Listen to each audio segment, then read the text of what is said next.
I have got it. I can Oh, hear you. Benjamin Duckett without a Welcome. bucket this time, Yeah. but he's looking absolutely Cat wonderful. Yeah, cat number two. Cat number two. And you are now I significantly thought about putting the wealthier bucket than when we out. saw you last. Mate, you should put the bucket on. Shall I go and get it? Yeah, Yeah, yeah. please. It's not the same, really. But be quick, All 'cause right, give me. we got a lot to get through. You're the hero of the world right now. Oh, this is a beautiful room.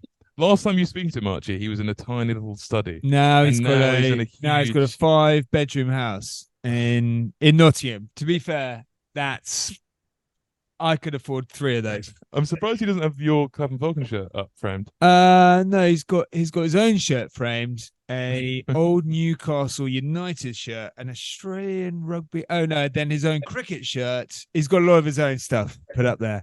I like that. Imagine that's a bit like your house.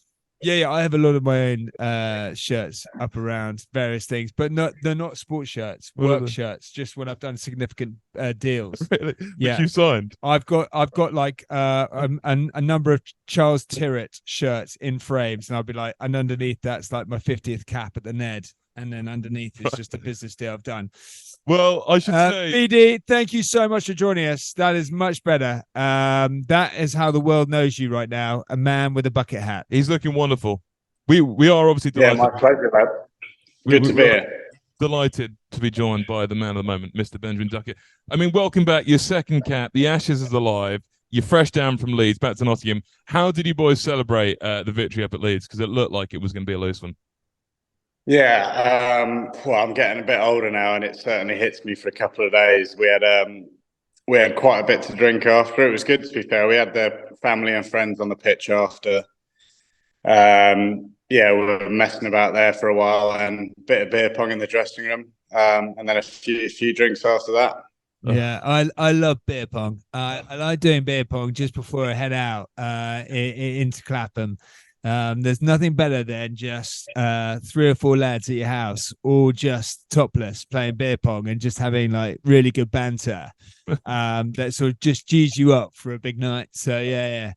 I'd put that Yeah. down actually. See when I go and watch the Oval in England win the Ashes, just Yes, make sure I get a pass to the beer pong. Okay, cool. Yeah, we'll have to invite you in, see how good you are. Yeah, I'm pretty handy, as you can imagine. Anything I've turned my hand to, I'm successful at. It's the cross I bear. We'll have to keep our tops on though. Our rigs aren't as good as yours. No. We'll get naked, especially when the Ashes. Then it's getting loose in there, and I'll be distributing a few bum funnels around the changing room.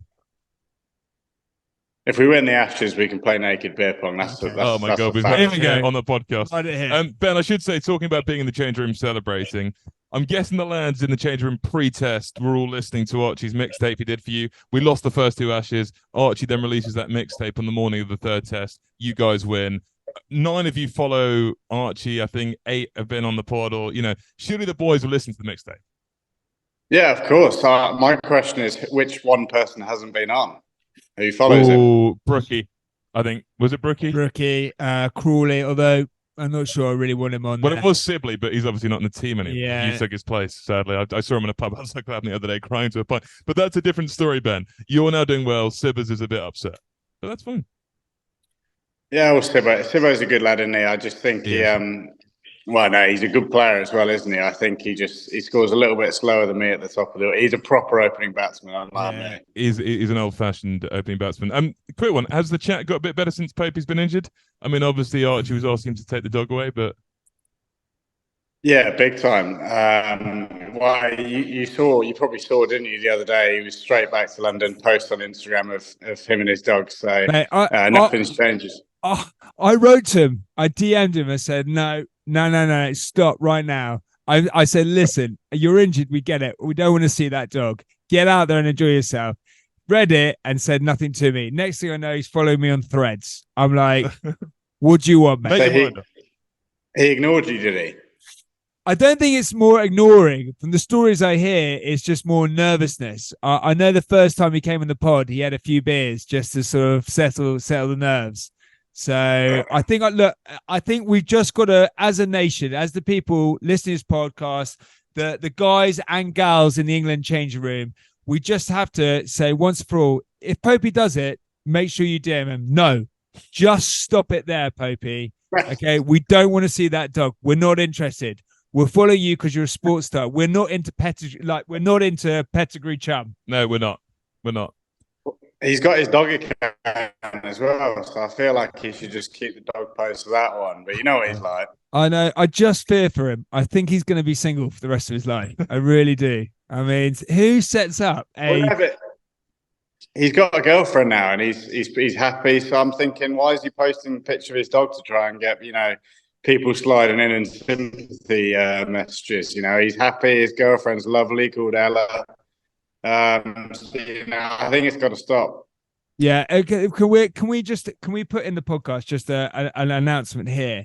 Just something pretty aggressive. Go on, sir. Well, I just want to say, will there be sound effects Yes. on this? Okay.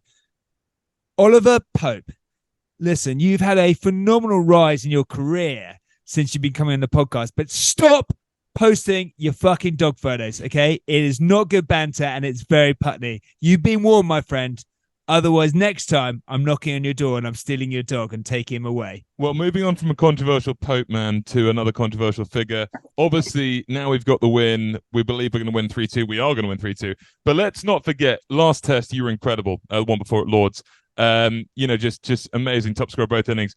Now, I know a lot of the nation and the world have been on Alex Carey's back saying, what a dick, what he did to Bairstow. We'll get your reaction in a second. But Archie, you know Alex Carey well. And actually, he's a very charitable bloke. Yeah, and it's a real tricky one. Obviously, I'm a big England cricket fan. Especially in the Ashes. But Carey is, someone I've done a lot of charity work for his foundation, the MPF, and I've done a lot of talks with him. Really respect what he's done. For those who don't know the foundation, definitely go check it out. It's the Micro Penis Foundation. And what he's doing out there for men around the world with micro penises, talking out when he's got that kind of massive status, a sportsman to come out and say, "Hey, look, I've got a micro penis." But you're an ambassador, aren't you? Yeah, he came. I did a charity golf day, and we were showering together, and he said, "Hey, you'd be a great guy to get in for the Micro Penis Foundation." So we've done a number of charity gigs. And so what I would say is, look, what he did is unsportingly, and you don't want to see that in any sporting environment. Yeah. But there's a good guy behind that. And I just want to say, go and check out the Micro Penis Foundation and the work he's done. And, we've done together. So it's a difficult one. Give generously. Yeah, please do give generously because So please do give generously because it is something that it really does affect 1 in 100 men.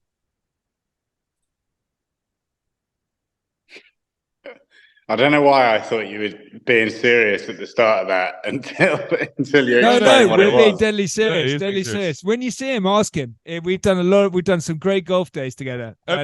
Ben, let's get your reaction to that, though, because you were sat in the change room. You weren't pulling any punches that test. You were in the form of your life. You had a wonderful spat with Jonathan Agnew, which I love listening to on TMS. But what was your reaction to that in the change room? You must have been appalled. Yeah, I missed it. I could just come back from the loo. And when it first happened, it's just one of those things that I don't know, when it first happens, you kind of like, has that really happened? I don't know. Everyone's been pretty vocal about it, and thankfully last week in the build-up to the last test, I wasn't asked about it.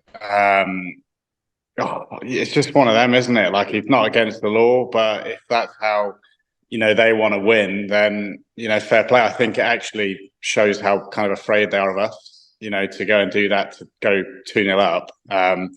If that's the way the Australians feel like they need to win the Ashes, then I think that kind of gives us a bit of a confidence boost. I completely agree.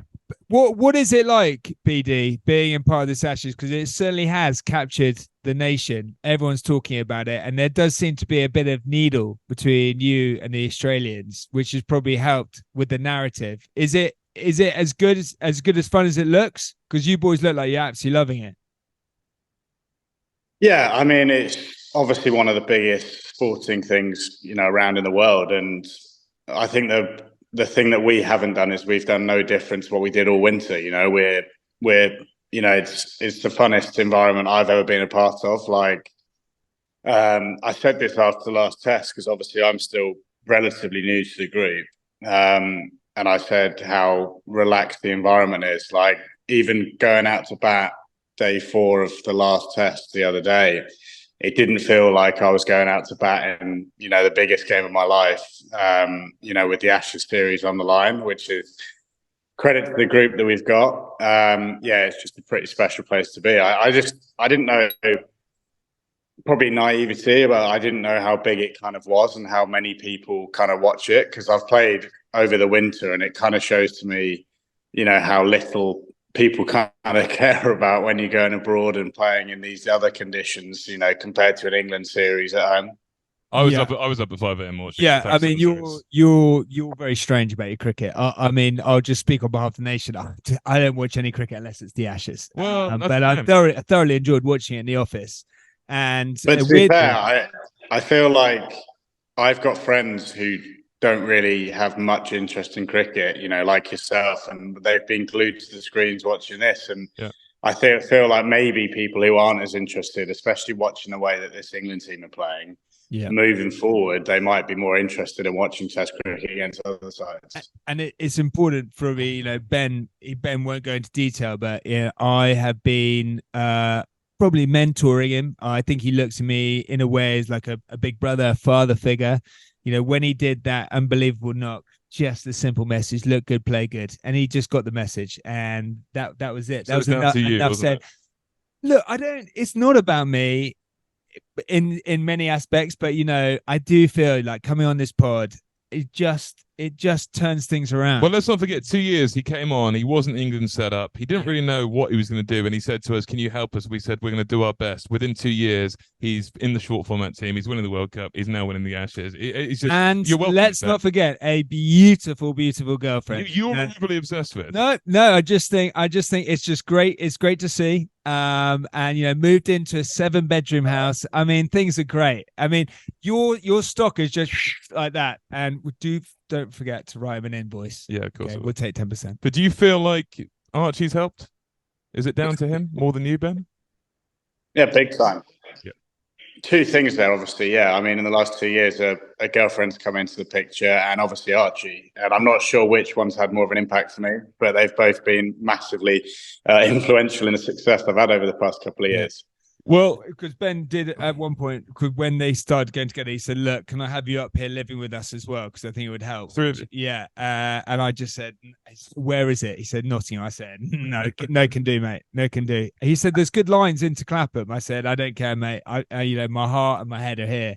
I said, I wish you the best of luck. If you need any tips, let me know. I don't want to go into detail, but a few tips. You'd love to come and be at the bar in the house, though, wouldn't you? Oh, yes. Look at that. Yeah, you did actually message me about more lash, which is coming back into stock, Ducky. So do not worry. Some will be sent up. So you know about Pope ignoring you. I sent Archie a message saying, it'd be nice to get some of the more lash beers into the new house, and it was just completely ignored. Mate, when you were playing Notts County, he didn't want to know about you. Now you're England. He's begging you to come on. Yeah, unbelievable. Here you go. Let's move on to the cricket, Ben, because obviously you're saying most fun you've ever had. You're batting alongside Crawley. There was a wonderful stat coming out saying you're averaging 49.93 as an opening partnership, highest since Trescothick and Straussy. When Stokesy came on with Brody, they both said Crawley was a very weird guy and had pretty shit chat. So do you ever get relieved out in the middle when that partnership is broken, because you can have a tiny bit of respite from the chat in the middle? Well, if that's coming from Brody, I'm really not sure. I actually think you guys would enjoy Zach. He's witty. He's a clever guy, so he kind of knows what kind of banter he's using. Lives in Clapham. So Archie, you must, that's him going right up in your book. Yeah, I know he lives in Clapham, because I saw when he bought a house. I get all the stats of people coming into Clapham, but at that time he wasn't really doing much in the sporting world. So I thought, I'll leave him. But now he's sort of starting to really make his mark in England. Make sure I diarise a lunch with him. Yep. I'll take him to number 32. We'll get a table on the top outside. Okay. I'm probably the only one that can get one. I mean, Ben, you guys are going incredibly well together, especially yourself. But obviously that wonderful test at Lords you had, you falling agonisingly short a couple of runs of a test century, Ashes century, which was just been incredible.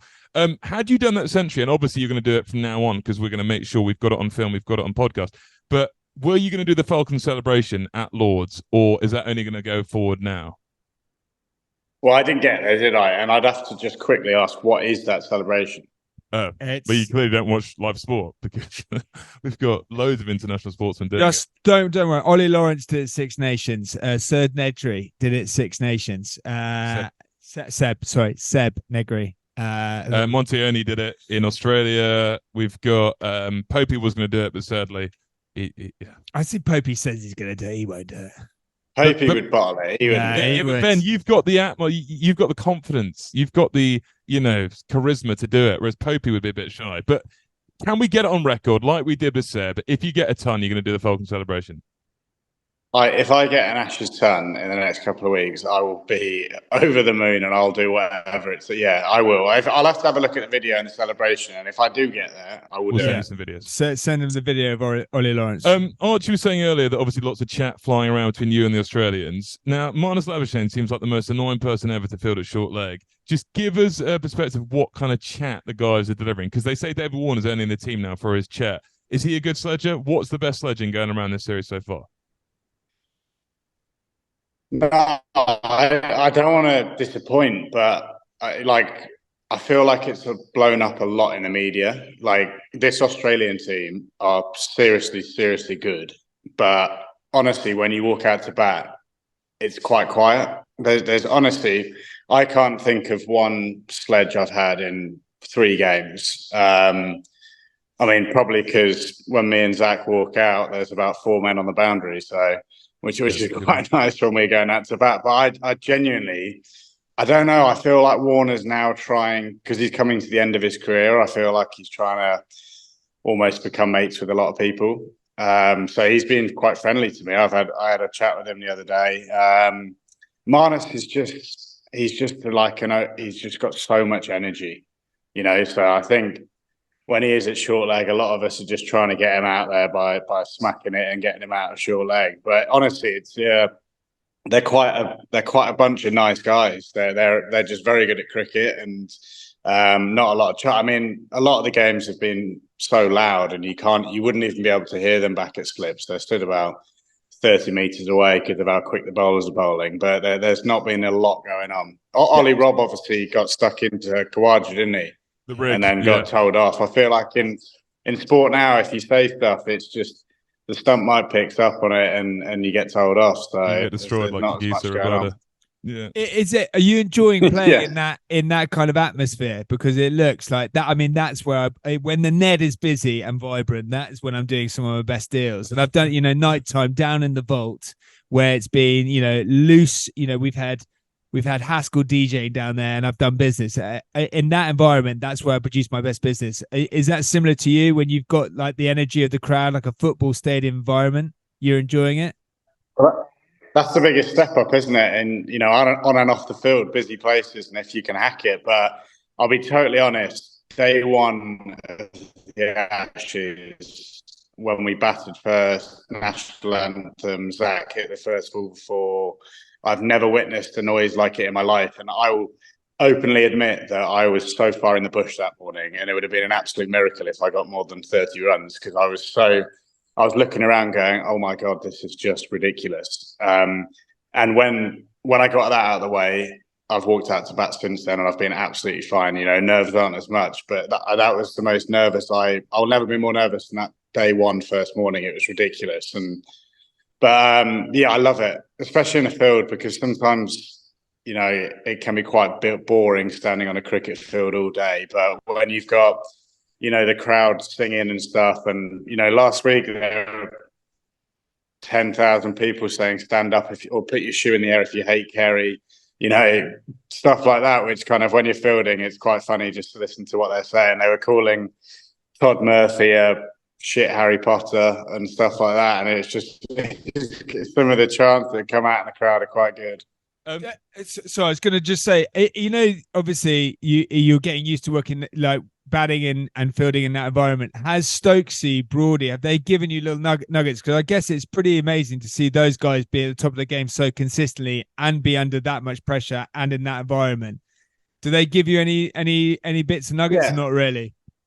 No, I feel like it's it's actually one of those things that you've either got it or you don't. You know, if you can handle that pressure, you know, some people probably can't, some people can. But I asked Stokesy day one, because as I said, I was so in the bush. And I said to him, like, do you still get nervous when you go out to bat? Like, he's done it numerous times on the biggest stage. And to be fair, he was like, you know, I think if you're not nervous, then you probably don't want to be there or you don't care. So it was quite nice for me just to hear that Stokesy still gets, you know, a little bit nervous in those situations. But yeah, I mean, I think once you've done it once, and Ruth and Stokes said after that day one, it won't get bigger than that, you know, in your career. You know.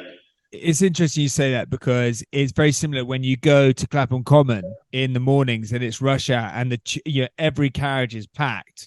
First time you encounter that, you are a little bit nervous. You're a bit like hesitant, but now, and you don't want to get on and be rude to people. But the first time I did it, I was a little bit nervous, and I just got in. I said, "Guys, can you move down, please? Can you move down?" They didn't. I said, "Okay, guys, I'm getting on." And I had 2 briefcases. I had my bag for the gym. I managed to get on, and that was a great experience. Yeah, I was a little bit nervous, and I'm always a little bit nervous when that happens. But now, when I get on, it just feels natural. And it's, those are the kind of guys, you see other guys get off the tube because they can't hack it. I'm not. I'll stay on there to the bitter end. So it's good to hear. So you get the tube, do you? I thought you'd be like an Uber XL kind of guy or something like that. Interestingly, Ducky, I enjoy the Northern Line. I like being with the people. I like mixing it up with the chat. I mean, I did have to get off the other day because 2 guys got on with a hockey stick. And I know it's silly, but I just think, oh my God, I don't want to be catching bad chat right now in my life. But no, I enjoy the Northern Line. I mean, the tip is that I normally ride for the first carriage of the Northern Line because that feels like you're in first class. But yeah, no, I don't mind. The Northern Line is like the blood, the vein going into the heart of the city. That's, you can just smell money on there. It's a lovely experience. I highly recommend it. When you're playing at the Oval, get the Northern Line in there. Yeah, 100%. You'll enjoy it. Probably make a bit of success will rub off on you. Ducky, back to the serious. Well, we've got a lot of questions to get to. Ducky, you say it's been pretty quiet out on the pitch, but I'm guessing, with the eyes of the world on this series, there's been quite a few DMs. I know you've got a wonderful girlfriend, but a couple of female admirers popping in, maybe a couple of Australian men abusing you. Have you got any weird and wonderful DMs over the period so far? No, more just abuse. I think the biggest thing for me is everyone's realised how small I am, which you'll have seen, I'm sure, and yeah, everyone just kind of nailing me because of how short I am. And, I mean, I can't do anything about that, really, can I? And it doesn't help I open my Zach, but every morning of day one of each test, we do the national anthem, obviously. And I purposely put myself in between Broad and Crawley, or Broad and Robinson. And people haven't quite caught on that I'm doing that as a joke. And everyone kind of saying, "Oh, you need to move place." And I'm like, "No, I'm doing that because I can laugh at myself." And because there was a funny video on the first one where the cameraman's going across and you've basically just got my forehead in it because he forgot to come down for me. So no, I mean, I think you realise how many people watch it. People come out of the woodwork from school and messaging you and maybe asking for tickets here, there, and everywhere. But yeah, it's mainly, the odd nice message here in the game. Lords obviously after doing well, but yeah, mainly abuse from people, and it's quite funny to read. And it's important, really, to have the same message consistently for the people who abuse you, but also those people who come out the woodworks who haven't been in contact with you, over the years. Even when you suffered setbacks, they decided not to reach out to you. And I think it's really important that the same message resonates with them who are probably listening to this podcast, who may say they know you, have had a drink with you, and now they're messaging you for tickets. It's just a simple fuck off. And that's a lovely thing to use, not just for the abusers, for those little cocksuckers who come out the woodwork for tickets. So just make sure, can we get a sound effect to send to Duckett? Just a fuck off. Yeah, sure. Okay. Yeah. Duckers, obviously we mentioned that you're beating Tresco and Strauss's record there. And mentioning Trescothic, obviously he's an assistant coach alongside fielding coach and other assistant coach Paul Collingwood, a great player on the pitch. What's he like off the pitch? Because Swanee came on and said great value off the pitch, Collingwood. Apparently he was out clubbing with Stokes a couple of days before the first test and an AFL player. Weird you didn't get the call up for that. Firstly, that he's picking the fielding coach over his players and his colleagues. But what is he like? Because Swanee said he canes it more than anyone, and he's a bit naughty. Good fun. Yeah, I mean, I've not been out with Cole loads, but now obviously, well, I'm pretty sure. Yeah, he's single now, so he can be out and about all the time. The coaching staff. They've got a great group of them. They normally meet down in the bar most nights, but I mean, I don't really see it because I'm playing and it's quite hectic, and we get back at like 8 o'clock. So for me, it's kind of get back, Deliveroo, nestle into bed. So yeah, I've only heard really kind of what you guys probably know. So yeah, I mean, he is a good lad. I know that he's a busy man and he likes a few beers off the pitch. But yeah, they've got a good group of them doing it.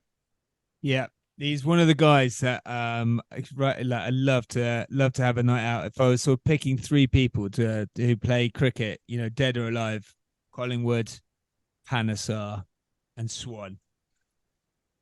That'd be a loose one, yeah. Yeah. Monty still messages me. He's the most consistent guy we've had. Well, he's been out on Ibiza with Mr. Lineker. Always wants to go to the lead with me. Have you been? Well, I keep saying to him, "You can just go, mate. You don't need me to get in there." But he's like, "No, you come with me." And I was like, "Okay, there's only so many excuses. I'm going to have to succumb to it." But I just worry he's going to get the baked beans out again and start showing me how to do like guns. But anyway, well, Ben, talking about having a couple of drinks there after cricket. Now you are back in the team. You're saying you're still one of the fresh faces, but you're not really. You're ingrained. Everyone's loving you. Do you ever have a bit of banter now with Jimmy? Because when we last spoke to you a couple of years ago, you obviously didn't know Jimmy as well. Now you love each other. Do you ever bring up the old beer/vodka lemonade? Apparently you were more pissed off that people said it was a beer on his head than a vodka lemonade you threw. Do you ever bring that up? Yeah, we spoke about it when I first came back into the team after a few beers and just kind of got it out of the way, and kind of because he basically didn't even realize kind of what happened that night and stuff. So I basically told him what happened that night because I was less drunk and kind of what I had to go through the week after. And to be fair, we had a golf trip to Loch Lomond, Scotland, and I told him, and to be fair to him, he was like, I feel so guilty now still. And yeah, it's just one of those things. It's so far down the line. So, it's quite nice now that we're actually playing together, and to be fair, people aren't bringing it up all the time. Like Freddie. I had one interview maybe before the Birmingham test, and yeah, some blokes, the guy was like, lovely interviewer, to be fair, and he just caught me off guard and threw that comment out there about throwing a beer on his head, and I kind of was like, what are you giving it? Like, it was that many years ago. And I did say to him then, I was like, it wasn't a pint, it was a vodka lemonade. So that shows how much the media get things wrong and, make things up just to get a headline out there. So yeah, it's all gone now. Me and Jimmy get on really well. It's always me and him against each other in beer pong. He'll have a couple of the bowlers on his team and I'll choose a couple of the batters. Well, Ducky, what's your golfing handicap at the moment? It's like 12 to 14 kind of around. Okay. I've not got any better. I was playing a lot and I've not. What about you? I'm +2. But I mean, look, when you get down to single figures, just let me know and I'll take you for a golf day. But not with that kind of stats. It wouldn't be a quick round. I like a quick shot round. So you get down to your 8, 9, and then I'll take you to Royal St George's or George's Hill or Wentworth, a high net worth place. But that's disappointing here because you're so good at cricket, but sound terrible at golf. I can't hit a ball that's still on a tee. It's weird.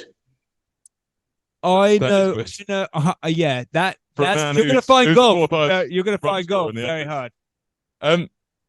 Talking about that trip, though, and talking about golf, obviously our preparation was slated by some, not myself. I thought it was a brilliant idea. We've seen what happens with the Saracens guys when they have those midweek trips to the Alps and stuff just before big semi-final, final games. They always go on and win.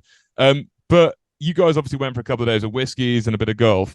How good was that piss up? I mean, just tell us what happened because it's been quite secretive. Was it just golf and whiskey? Because it sounded great.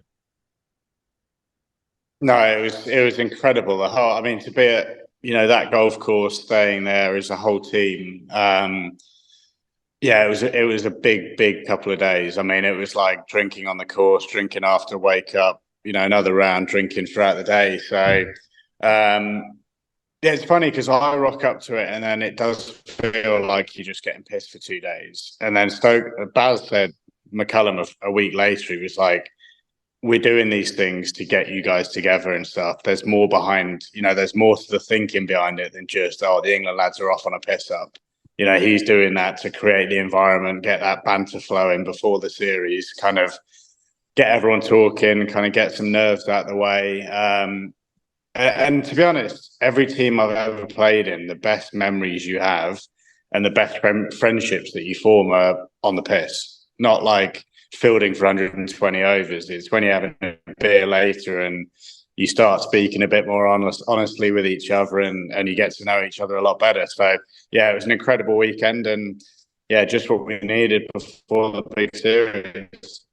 Yeah, I got to say, a lot now of the rugby teams do that continually because people just open up and they become more honest. And then with that, you sort of create a better bond, don't you? I mean, that's why I take the whole team out for Thirsty Thursday in the office. And, a lot of people come to me and they're very vocal. Yes. And then I remind them about it on Friday. Obviously, I've had to sack a few of them because I don't believe in it. But yeah, no, it creates good unity. And that's the most important thing. Well, talking about unity, obviously, we guys are hoping that you're going to go ahead and win the final 2 tests and bring back the Ashes for the first time since 2015. Are we going to do it, Ben? Are we going to win 3-2? I mean, I'd actually say we're slight favourites after winning the last one, just because, I mean, without weather, there's not going to be a draw.